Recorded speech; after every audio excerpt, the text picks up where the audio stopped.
The Eastern Cape of South Africa, a land of rolling hills, fertile valleys, and abundant wildlife.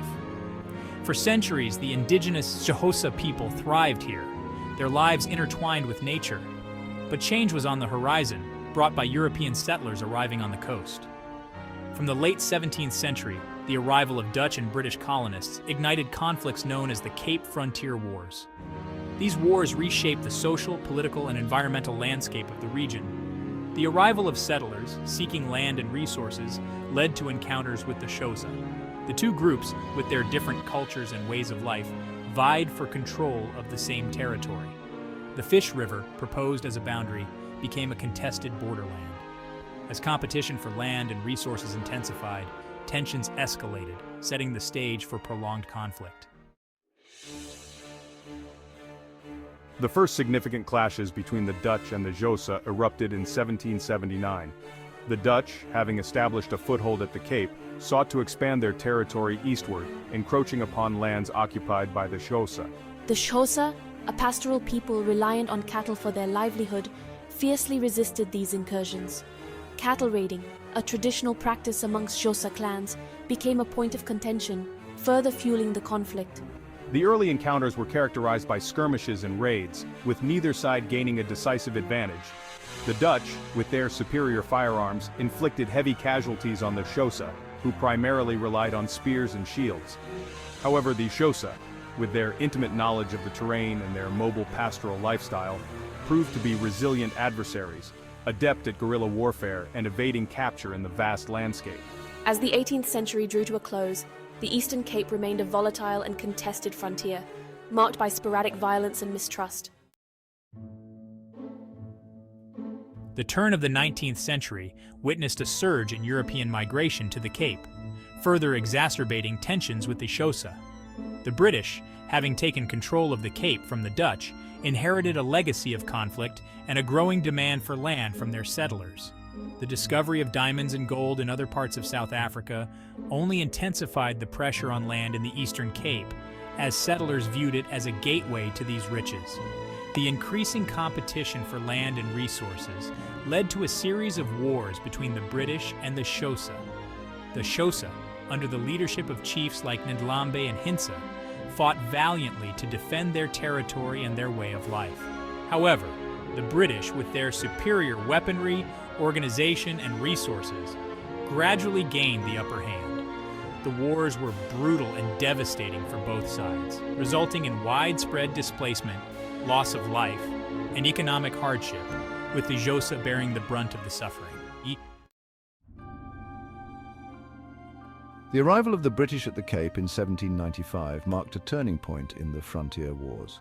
While the Dutch had primarily sought to establish trade and settlements, the British, with their imperial ambitions, aimed to assert greater control over the region. This shift in colonial policy had profound consequences for the Xhosa, who found themselves facing a more formidable and expansionist power. The British established a system of forts and military outposts along the frontier, aiming to contain Xhosa expansion and protect their settlers. They also implemented policies designed to undermine the power of Xhosa chiefs and dismantle their traditional systems of governance. The imposition of British law, often at odds with Xhosa customs and traditions, further alienated the indigenous population, sowing the seeds of resentment and resistance. Section 5, Shifting Tides, Wars and Uneasy Peace. The first half of the 19th century was punctuated by a series of wars between the British and the Xhosa. These wars, each marked by its own complexities and motivations, were characterized by periods of intense fighting, followed by uneasy truces. The Xhosa, despite their bravery and resilience, found themselves increasingly outmatched by the British military might.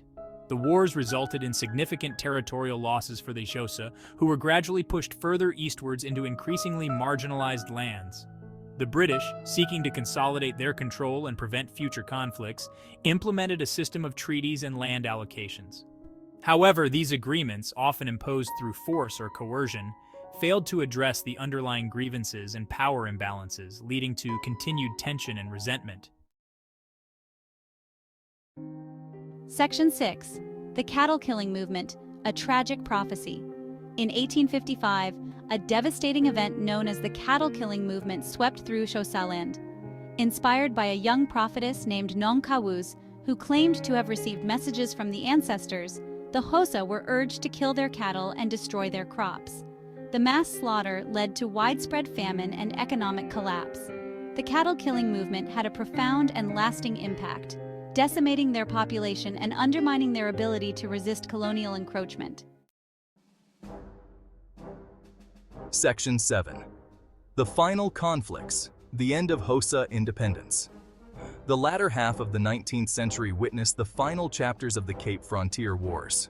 The Xhosa, weakened by the cattle-killing movement and facing a relentless British advance, fought their last battles for independence. Despite moments of fierce resistance and the emergence of capable leaders, the outcome was inevitable. The British, with their superior resources and determination to crush any remaining opposition, prevailed. The final wars resulted in the complete subjugation of the Xhosa people. Their lands were confiscated, their traditional systems of governance dismantled, and their movements restricted. The Xhosa, once proud and independent, were now subjects of the British Crown, their fate intertwined with the evolving colonial state of South Africa. The end of the frontier wars marked the beginning of a new era of struggle for the Xhosa, one characterized by resistance against colonial oppression and the fight for basic rights and recognition. Section 8. A Legacy of Resilience. The Xhosa Spirit Endures. Despite the devastation and hardship endured during the Cape Frontier Wars, the Xhosa people exhibited remarkable resilience and a determination to preserve their culture and identity. Their oral traditions, passed down through generations, kept their history alive and nurtured a strong sense of community and shared heritage. The Xhosa spirit of resistance manifested in various forms, from armed uprisings to subtle acts of defiance against colonial rule.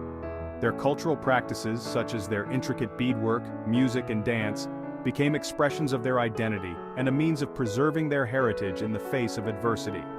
The legacy of leaders like Hintsa, Nlambe, and others who fought for their people's freedom continued to inspire future generations in their struggle against oppression. Section 9. Scars on the Landscape, the Environmental Impact. The Cape Frontier Wars left an indelible mark not only on the people, but also on the environment. The prolonged conflict, characterized by scorched earth tactics, displacement of communities, and the introduction of new agricultural practices, led to significant ecological changes. The once abundant wildlife populations dwindled due to overhunting and habitat loss. Deforestation, driven by the need for timber and fuel, altered the landscape and increased soil erosion.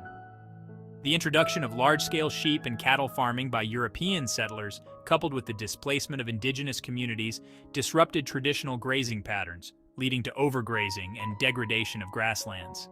The environmental scars left by the frontier wars served as a reminder of the interconnectedness of human conflict and ecological health. Section 10. Remembering the Past, Reconciliation and Understanding. In post-apartheid South Africa, there has been a concerted effort to acknowledge and reconcile with the dark legacy of the Cape Frontier Wars. Memorials and museums have been erected to commemorate the lives lost and to educate future generations about this tumultuous period. The process of reconciliation involves acknowledging past injustices, promoting understanding between different cultural groups, and working towards a more just and equitable society. It requires listening to the narratives of all those affected, recognizing the lasting impact of historical trauma, and engaging in dialogue that fosters empathy and respect. Remembering the Cape Frontier Wars is not just about acknowledging the past, but also about learning from it and building a future free from the divisions and violence that defined this era. Section 11, Conclusion, Echoes of the Frontier. The Cape Frontier Wars, a century-long struggle for land, resources, and survival, left an indelible mark on the history of South Africa. The wars had a profound impact on the demographics, the environment, and the social fabric of the region. They serve as a reminder of the human cost of colonialism, the resilience of the human spirit in the face of adversity, and the importance of understanding the past to build a better future. As we reflect on the echoes of the frontier, we are reminded of the importance of peaceful coexistence, respect for cultural diversity, and the need to address historical injustices. The legacy of the Cape Frontier Wars continues to shape South Africa today, urging us to strive for a society where the mistakes of the past are not repeated and where all its people can live together in peace and harmony.